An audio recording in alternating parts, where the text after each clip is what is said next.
Chegou a hora da gente falar aqui no 3 em 1 de eleição.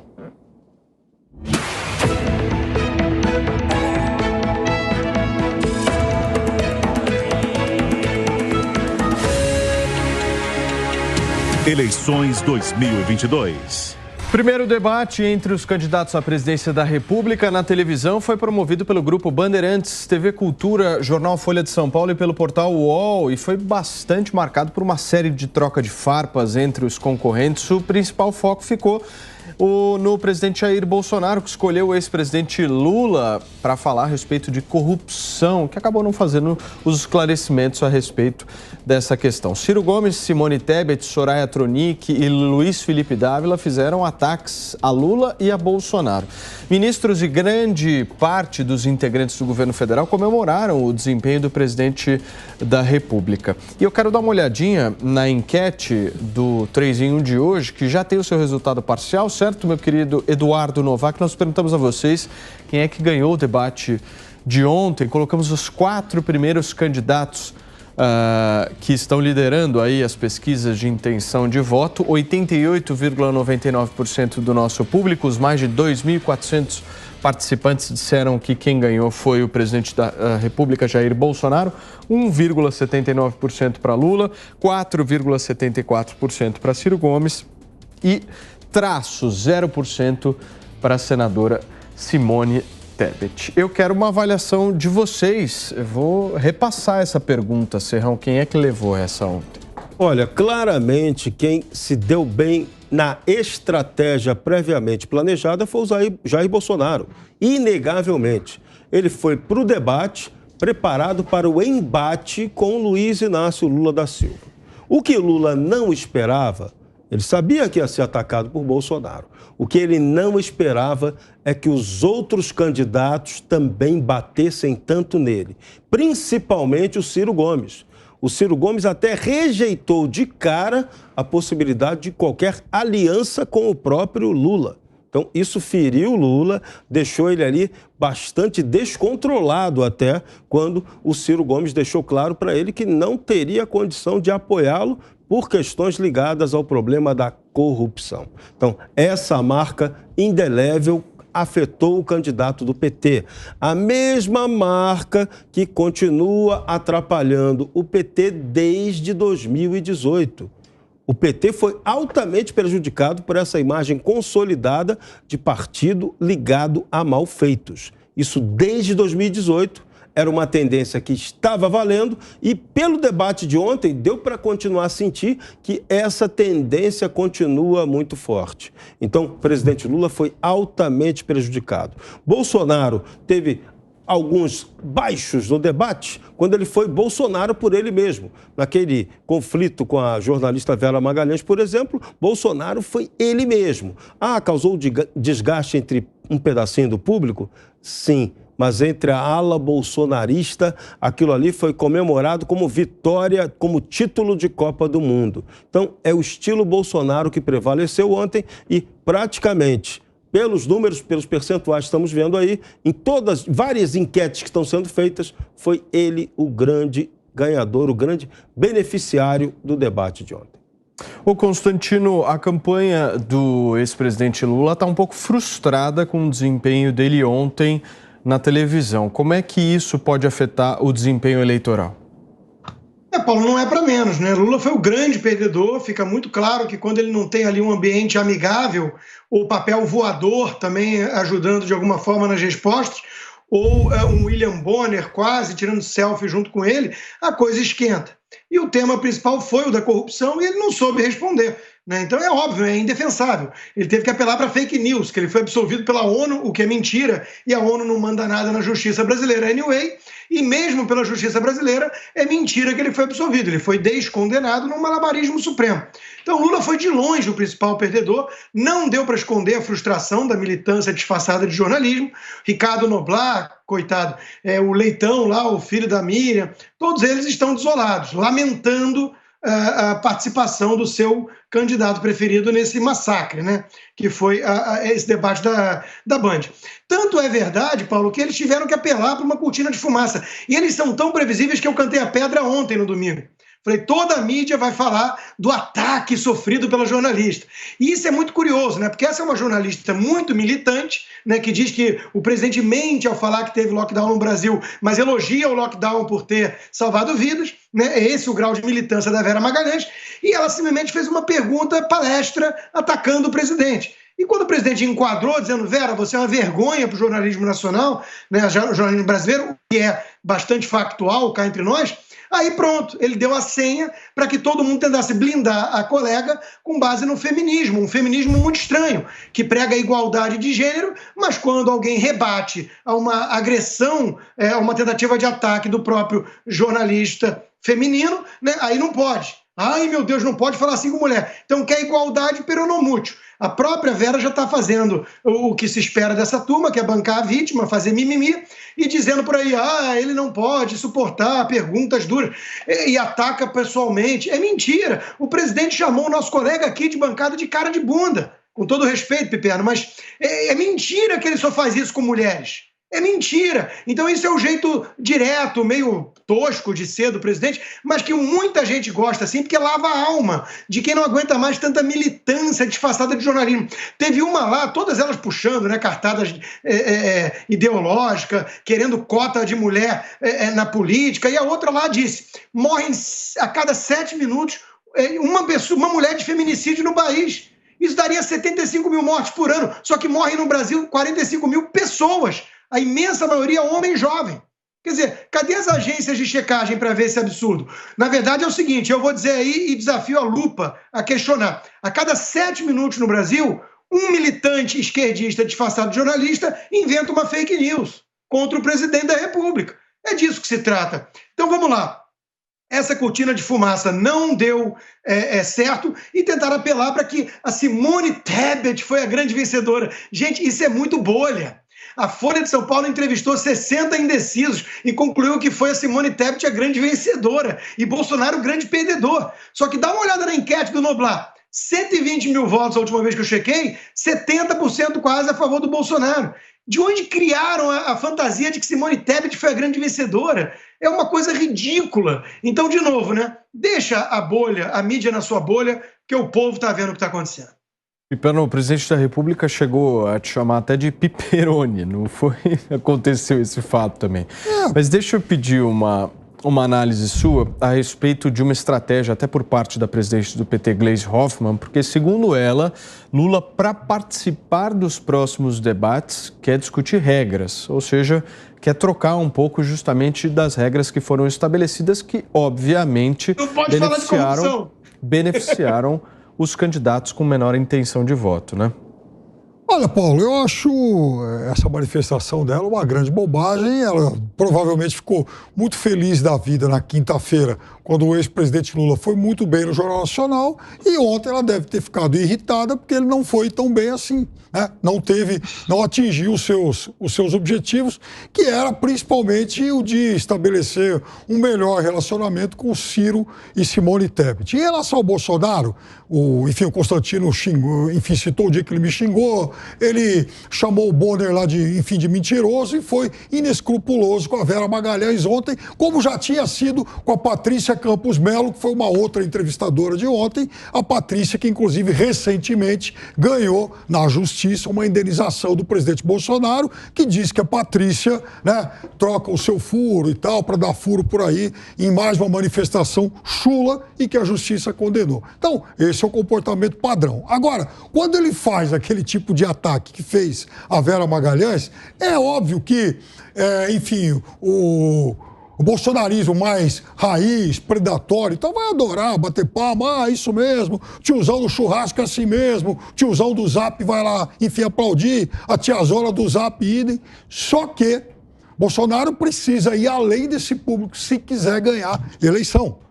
Tem pouco mais de um terço nas pesquisas dos grandes institutos e vai precisar conquistar um outro público. Como é que ele vai conseguir isso agindo dessa forma? E outra coisa, As duas mulheres participantes do debate, as duas candidatas, ficaram indignadas, né? As duas se manifestaram. Então, veja, isso certamente não ajuda a quebrar a rejeição do presidente da República dentro do público feminino. Certamente não. Foi um ataque. Outra coisa, a Soraya. A Soraya, até outro dia, era vice-líder do governo Bolsonaro. Ela se elegeu na onda do bolsonarismo, inclusive de braços dados com ele. E hoje, inclusive, o senador Flávio Bolsonaro fez um post indignado, chamando a senadora lá de traidora. Então, ele tinha alguma razão no sentido de que, de fato, ela, em 2018, precisou pegar uma carona na onda bolsonarista para sair da irrelevância e se eleger senadora. Senadora da República. Não. Um cargo importante. Aí, e é vice-líder do governo. Presidente. Oi? Qual foi o ataque do presidente ao jornalista? Falar que era uma vergonha pro jornalismo, sério? Pelo amor de Deus, Constantino, eu não vou nem perder tempo com isso. Não, mas isso é ataque. No caso da Soraya, por exemplo, é que não foi a vice-líder do governo. A vice-líder do governo. Entendeu o que é ataque? Isso é um ataque? Não foi ataque. Se eu falar que você é uma vergonha pro jornalismo, eu tô te atacando? Aquilo ali foi uma crítica legítima, uma pergunta altamente capciosa. E leviana, como ele sempre faz, como já fez com a Patrícia Campos Melo, e perdeu na justiça. E outra coisa. Você vai desrespeitar a colega? Eu acho que eu só queria fazer essa observação, Piperno. É porque ele ficou ofendidinho. Agora, a Soraya, por exemplo, ela lembrou uma coisa muito importante. Quando foi se falar de auxílio emergencial, ela falou, olha, o senhor queria dar 200, foi nós no Senado que aumentamos para 600. Não foi o governo Bolsonaro, não. E era isso, né? Já falei sobre isso umas 10 vezes aqui. O ministro Paulo Guedes queria dar 200. Eu até chamava isso de auxílio migalha. O Senado, você está migalha, que era o dobro do Bolsa Família, né? Perno, você está interrupting a crise. Isso é muito misógino pro meu gosto. Não. Então eu quero dizer para você o seguinte, que até ela, né, uma vice-líder do governo Bolsonaro, veja, até ela foi solidário com a Vera e foi muito crítica ao governo em relação Mas você continua sem falar qual é o ataque. Vamos lá. Cris, por favor, sua vez.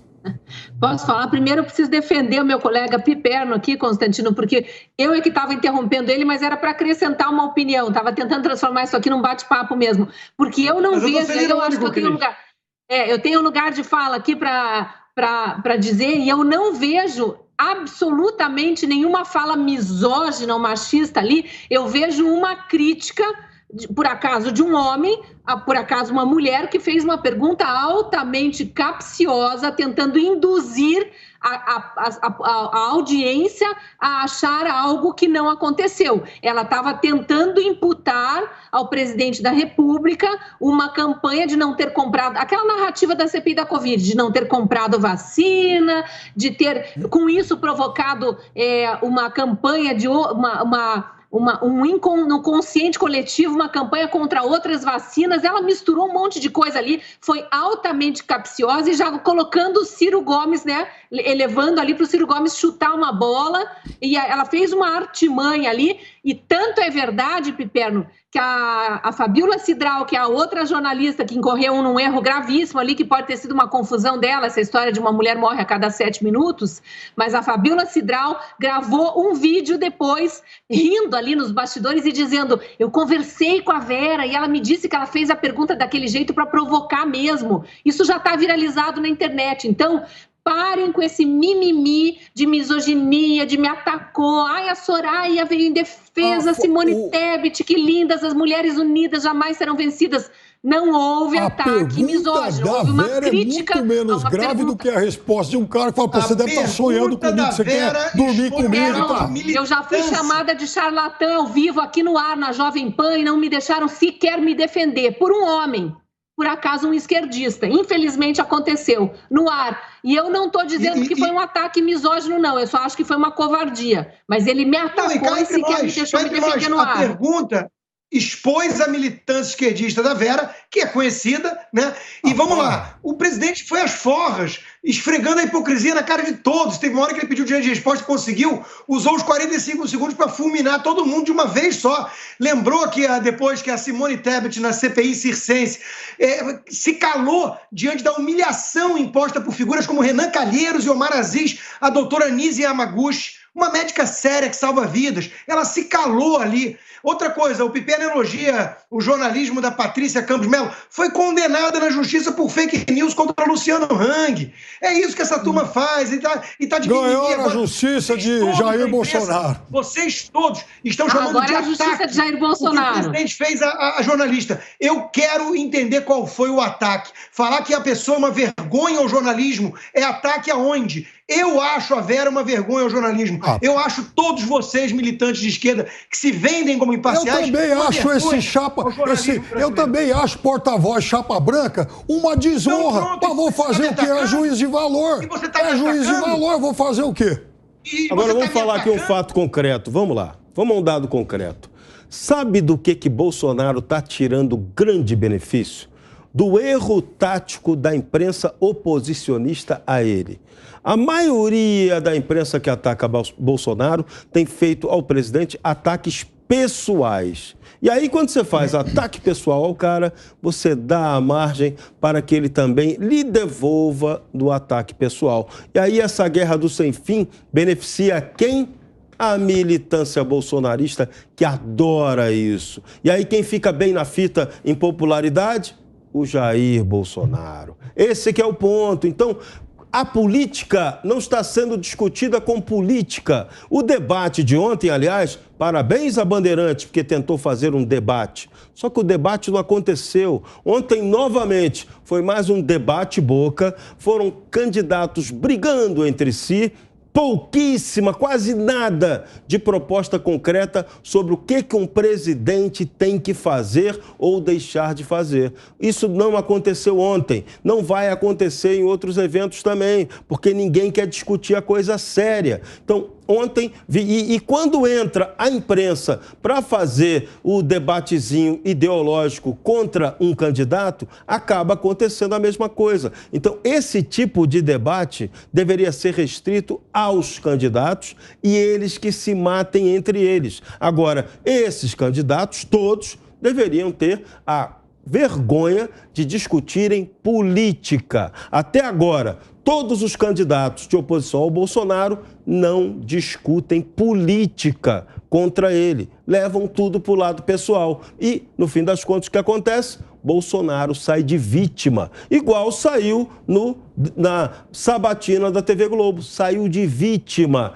Quem ganhou aquela sabatina foi o Bolsonaro, que a Globo cometeu um erro tático e um erro estratégico ainda maior. É isso. Então, nessa toada aí, fica difícil, hein? Nils Cris, você havia me pedido a palavra simplesmente para a gente retomar justamente a análise aí do debate de ontem, o primeiro debate na televisão brasileira em 2022. Cris. Vou tentar ser rápida aqui, Paulo, mas eu acho que é importante a gente restabelecer a verdade em relação a uma fake news que foi propagada aqui, repetindo a fake news disseminada ontem no debate pela candidata Soraya Tronic. Ela veio dizer que o auxílio emergencial o governo queria R$200 e graças aos parlamentares, aliás, eu acho que foi até a Simone Tebet que jogou isso. E a Tronic trocou uma bola ali. Ela falava que o governo queria R$200 e graças aos parlamentares, esses nobres parlamentares, né? Graças a eles foi para R$600. Primeiro, o que o nosso telespectador precisa ter claro, governo nenhum aprova orçamento, quem aprova é o legislativo. Tá? O governo mandou uma proposta de auxílio emergencial de R$200, que agora os esquerdistas estão aí dizendo só R$200 migalha, o Bolsa Família era 80, tá? Boa parte dos beneficiários do Bolsa Família ganhava 80, então... Peraí, deixa eu só terminar aqui a informação. O governo propôs 200, aí vocês vão lembrar que Rodrigo Maia era o boicotador maior da República, quis fazer birrinha e disse, então vamos fazer de 500. Aí o Paulo Guedes falou, ops, se o parlamento está dizendo que vai ter dinheiro para 500, então nós propomos 600.